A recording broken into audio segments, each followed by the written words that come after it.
Hello friends. सिंहासन बत्तीसी की 11वीं पुतली त्रिलोचना ने जो कथा कही वह इस प्रकार है।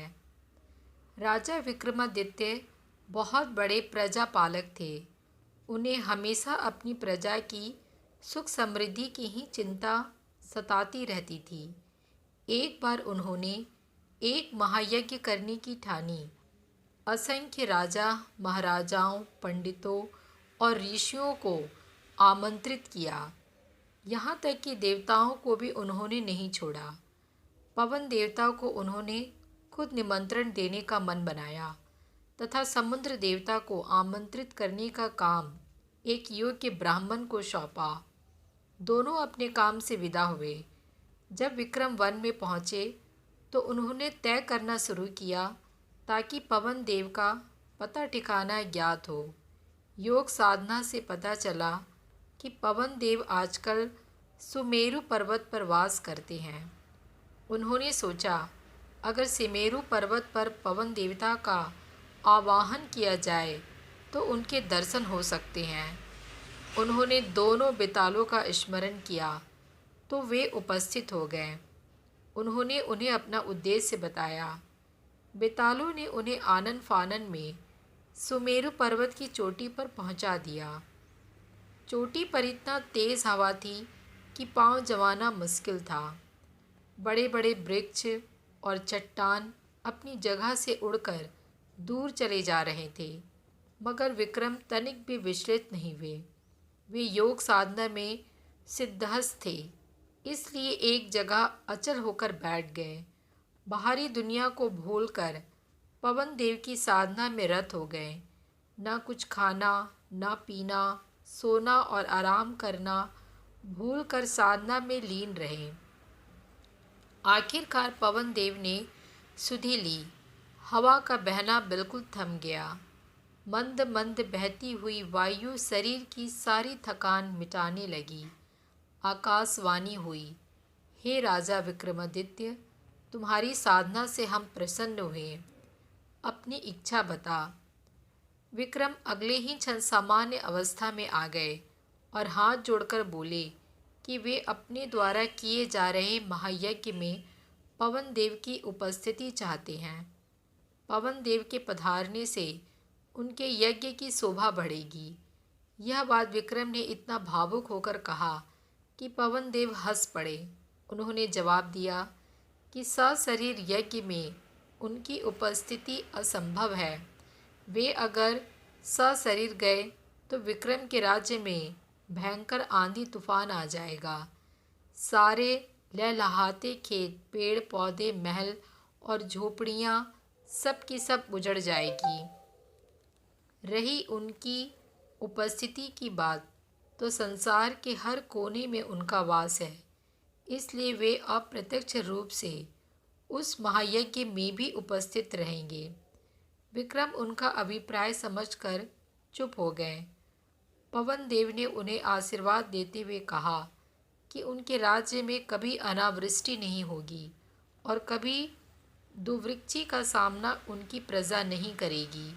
उसके बाद उन्होंने विक्रम को कामधेनु गाय देते हुए कहा कि इसकी कृपा से कभी भी विक्रम के राज्य में दूध की कमी नहीं होगी।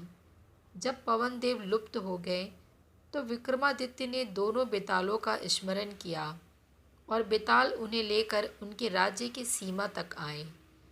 जिस ब्राह्मण को विक्रम ने समुद्र देवता को आमंत्रित करने का भार सौंपा था, वह काफ़ी कठिनाइयों को झेलता हुआ सागर तट पर पहुंचा। उसने कमर तक सागर में घुसकर समुद्र देवता का आवाहन किया। उसने बार बार दोहराया कि महाराजा विक्रमादित्य महायज्ञ कर रहे हैं और वह उनको दूत बनकर उन्हें आमंत्रित करने आया है। अंत में समुद्र देवता असीम गहराई से निकलकर उसके सामने प्रकट हुए। उन्होंने ब्राह्मण से कहा कि उन्हें उस महायज्ञ के बारे में पवन देवता ने सब कुछ बता दिया है। वे पवन देव की तरह ही विक्रमादित्य के आमंत्रण का स्वागत तो करते हैं, लेकिन सशरीर वह सम्मिलित नहीं हो सकते हैं। ब्राह्मण ने समुद्र देवता से अपना आशय स्पष्ट करने का सादर निवेदन किया तो वे बोले कि अगर वे यज्ञ में सम्मिलित होने गए तो उनके साथ अथाह जल भी जाएगा और उसके रास्ते में पड़ने वाली हर चीज़ डूब जाएगी। चारों ओर प्रलय सी स्थिति पैदा हो जाएगी, सब कुछ नष्ट हो जाएगा। जब ब्राह्मण ने जानना चाहा कि उसके लिए उनका क्या आदेश है तो समुद्र देवता बोले कि वे विक्रम को सकुशल महायज्ञ संपन्न कराने के लिए शुभकामनाएं देते हैं। अप्रत्यक्ष रूप में यज्ञ में अधोपति विक्रम उन्हें महसूस करेंगे, क्योंकि जल की एक एक बूंद में उनका वास है। यज्ञ में जो जल प्रयुक्त होगा उसमें भी वे उपस्थित रहेंगे। उसके बाद उन्होंने ब्राह्मण को 5 रत्न और एक घोड़ा देते हुए कहा, मेरी ओर से राजा विक्रमादित्य को ये उपहार दे देना। ब्राह्मण घोड़ा और रत्न लेकर वापस चल पड़ा। उसको पैदल चलता देख वह घोड़ा मनुष्य की बोली में उससे बोला कि इस लंबे सफ़र के लिए वह उसकी पीठ पर सवार क्यों नहीं हो जाता। उसके ना नुकुर करने पर घोड़े ने उसे समझाया कि वह राजा का दूत है, इसलिए उसके उपहार का उपयोग वह कर सकता है। ब्राह्मण जब राजी होकर बैठ गया तो वह घोड़ा पवन वेग से उसे विक्रम के दरबार ले आया। घोड़े की सवारी के दौरान उसके मन में इच्छा जगी, काश यह घोड़ा मेरा होता। जब विक्रम को उसने समुद्र देवता से अपनी बातचीत सविस्तार बताई और उन्हें उनके दिए हुए फुहार दिए तो उन्होंने उसे 5 रत्न तथा घोड़ा उसे ही प्राप्त होनी चाहिए। चूँकि रास्ते में आने वाली सारी कठिनाइयाँ उसने राजा की खातिर हंसकर झेली। उनकी बात समुद्र देवता तक पहुँचाने के लिए उसने कठिन साधना की। ब्राह्मण रत्न और घोड़ा पाकर फूला नहीं समाया।